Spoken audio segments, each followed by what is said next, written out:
welcome to the Questionnaires podcast, where each week we source the best questions from Yahoo Answers and attempt to provide the best advice from. Is the gingerbread man made out of house, or is his house made out of flesh? 2. Why doesn't beer ever come in plastic bottles? We're here to prove that every question deserves an answer. Joined with me this week, as always, is Marcus. Hello, Tom. And Damien. Hello, Tom. Greetings, everybody. How are we doing? Greetings. Yeah, I'm doing okay in this COVID crisis. Oh, just I'm okay? doing all right. Well, no, probably pretty good for considering. Damien, how you suddenly going? we're pretty good? Oh, geez. Yeah, I know. My mood just keeps going up and up and up as we're constantly speaking. I'm actually great now. I don't know how it happened. Now all of a sudden I'm great. I'm over the moon. In fact, I'm on euphoria right now. It's great. I'm thrilled. Yeah. Holy wow. How are you, Tom? Oh, I'm doing well, boys. Just very happy to be here. I've had enough of the comments on me sitting in bed, so I've actually brought a chair into my room here now. So this is like the this reminds me of like the Big Brother, the diary chair sort of situation going on. It is the diary chair. You can tell us all of your deepest and darkest secrets right now on air, so only we can hear, Tom. It's okay. Okay. It's funny that you mention the whole being in bed thing all the time, because I overheard my girlfriend listening to the podcast the other day, and we mentioned again that you were in bed recording the podcast, and I heard her laugh and go, yeah, he is in his bed a lot. It's like, that's amazing. He does do that. Yeah. I'm sure everyone do that. I was going to say, I'm sure everyone has the opinion that like they're picturing it me tucked in, like Duna up to my neck, just nestled in there. Just good night, everybody. But I just sit on my bed. Okay, that's all I do. Yeah, you've got that hard tuck in, like, you know, when your mum like comes into the room and like tucks in the sheets like right into right underneath the like mattress and ready to go. I get my mum to do everything. The reality is that Tom is so old that he's basically on his deathbed when he's recording the podcast anyway. So. Wow. Yeah. I didn't mention this bed actually has wheels, so they can push me around as well. Like anywhere I can go right into the back of an ambulance, back into a hearse, into the ground. It's really convenient, guys. That's great. So guys, I wanted to bring this up really quickly before we even jump right into the podcast. Like, of course, I'm a little bit like Kendrick Lamar right now. I've got a bone to pick. All right. Oh no. Oh, wow. Not with you guys. Not with you guys. Good. Great. All right. It's with a company, okay? And I wanted to bring this up because recently, as everybody is well aware, I moved out with my partner, and we're coming across some challenges right now. And one of those challenges right now that we're coming across is when I shave, hair gets everywhere in the bathroom. Ooh. Okay. She really doesn't like the fact that hair gets everywhere. And to her credit, she's like one of those drug sniffer dogs. She finds hair everywhere. She is actually a bloodhound. We didn't mention that, did we? She's a bloodhound. Have you gone into PR mode and tried to put a positive spin on it and said, don't think of it as hair, think of it as man glitter? I haven't actually said that yet. I haven't said that yet. But I haven't said that yet, but I will. I will definitely say that. I was just going to say, so in this whole spectrum of what's going on, I said to my partner, I'm like, I'll get this product. I don't know if you guys know this. I think, Damien, you know about this. It's like the shaving smock where you tuck it, you tie it around the back of your neck and it sticks to the mirror. And so when you shave, it collects I think I know the one. The hair. It's got like suction cups that stick to the window. Suction cups and Okay. So I recently purchased it and I thought, perfect. I love this. This is going to be the product that saves my relationship. I'm not going to say my relationship, just my ears from the constant complaints. Understandable too, because there is a lot of hair everywhere. I don't disagree with her. I was like, okay, I'm gonna do this properly. Anyway, I went to go use it for the first time this week and I stuck the suction caps onto the mirror, started shaving. I was like, this is perfect. Hair getting all into the smock, ready to go. I was like, this is perfect. And as I was mid-shaving, like maybe halfway through it, suction cap A fell off. Oh, no. There was more hair everywhere because of this goddamn smock. And I don't want to put the actual company itself on blast. I want to put the product on blast because that is fucking bullshit. Marcus, I warned you. I don't know if you remember this. Me and Marcus had a discussion before he purchased this thing, and I said, it's not really worth getting because even when it works, when you take the suction cups off to throw it out, the hair goes everywhere anyway. Like, you can't stop it. The hair will always get out.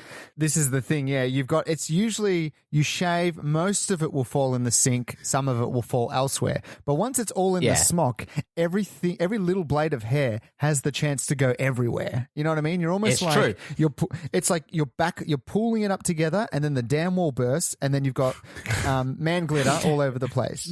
Man glitter bomb. It was a man glitter bomb. And mean, the worst Damn. part about this whole ordeal is I missed a spot too. I was cleaning it all up. Oh, yeah. And then I was like, I was all good. I was like, I got it all cleaned up, ready to go. I was like, sweet. And I walked out, come back into the bathroom to look at myself in the mirror for whatever reason. And I realized, I'm like, fuck, I missed a spot. So through this whole ordeal, fuck these guys. Well, that spot that you missed, Marcus, that flavor saver looks great. I think you should keep that spot on your face. I'm like Shannon Knoll. I was going to say, it's a nice homage to Knowlesy himself, Marcus. You're looking quite dapper. Thank you. What about you, Tom? Have you been up to much? Any stories to tell? I can't say that I've got many stories to tell. I have fallen behind on my puzzle completing thing journey, because I will say Marcus did.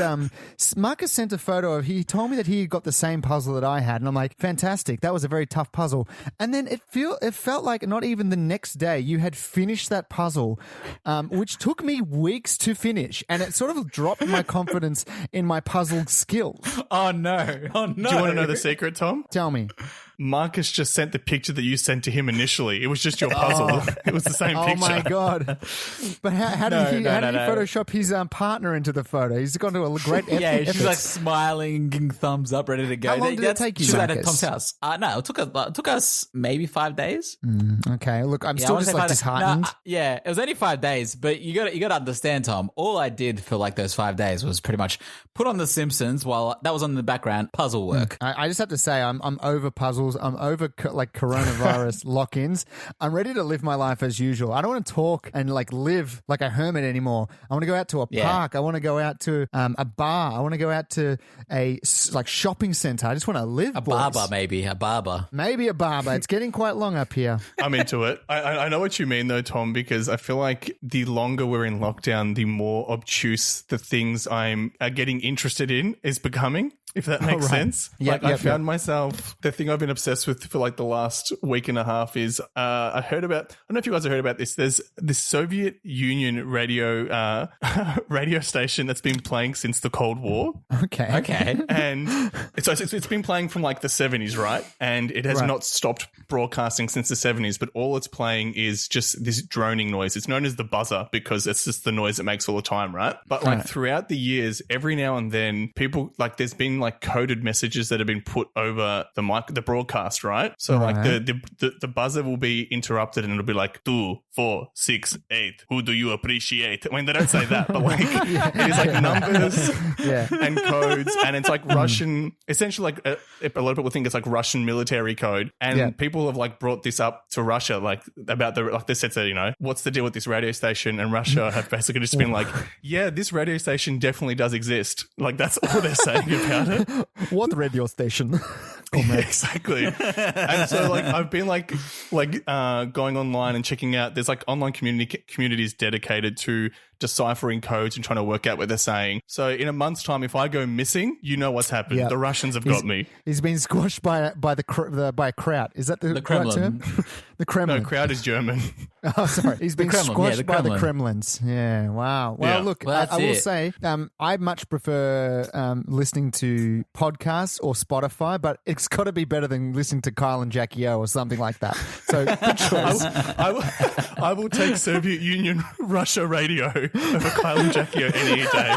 Put that on my tombstone. Put that on my goddamn tombstone. I'm sure the Russians will put that on your tombstone in a month's time. It's okay. They're going to pay for it. They're like, no, stop. We have a common enemy. He does not like Kyle Sanderlands. All right. Well, that's enough about what's going on with us. Let's jump in and see what's going on with the world of Yahoo Answers. That's what we're here to do. Answers questions from that website. We each try to provide a question to the group and help them with some advice, and that's how the show works. The other thing we do is we choose a theme for each week to name the question askers, and this week it is Marcus's theme. Yes, it's my theme this week. It's a theme that's dear to my heart. This week I recently made pancakes. Wow. Delicious. Delicious. This is the COVID existence. This is what's been happening. I made pancakes. I made pancakes, and it got me actually thinking because me and my partner were working out what to do as toppings for said pancakes. Right. So I want to go with your favorite pancake topping. Okay. Easy. Because it's very it's very divisive because there's a lot of different things you can get. There's a very easy one too, but.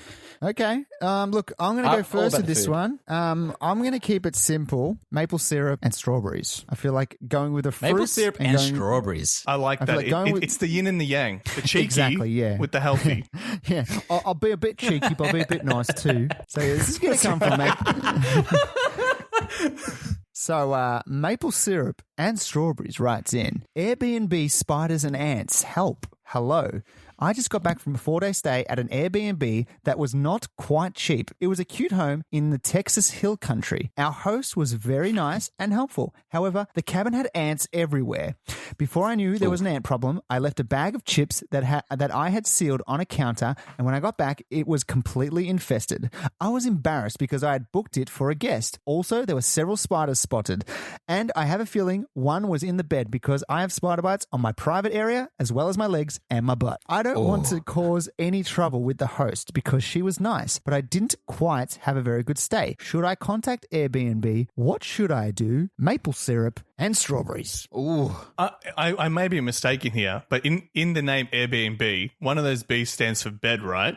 yeah. And does. the other B doesn't stand for bitten. It's not bed and bitten, right? I thought I kind of Bed feel and like bugs. if Bed and bugs. It's bed and bugs, Damien. it's bed and bugs, air bed and bugs. Yeah, that's it. But you know what I mean? I think in that situation, surely the owner is aware of what's going on in the house. And if you can't even get a good night's sleep in a place you rented to sleep in, they fail to keep up their side of the bargain. What I think is interesting about this one is that this is obviously the Airbnbs where you share the house with somebody. So the owner or the person that lives there is actually still in the house. So that I think makes it a little bit more awkward. It's like complaining. Like it's not like, usually you can talk shit about the Airbnb, be like, oh, this place is pretty shit. The TV looks pretty shit and all that. Yeah. But you can say it in private. But this, it's like the guy's right there like, yes, is everything okay? No, you can't. Well, keep a secret. your TV is pretty shitty here. That's the thing. That's shared accommodation makes me like really uncomfortable. I remember when the first time I used Airbnb, I was like, oh wow, these places are so cheap and it's like in the heart of the city. And then I realized it was shared with the person who actually lives there. And it's like, nah, I'm good. I'd rather share the house with ants than the actual owner.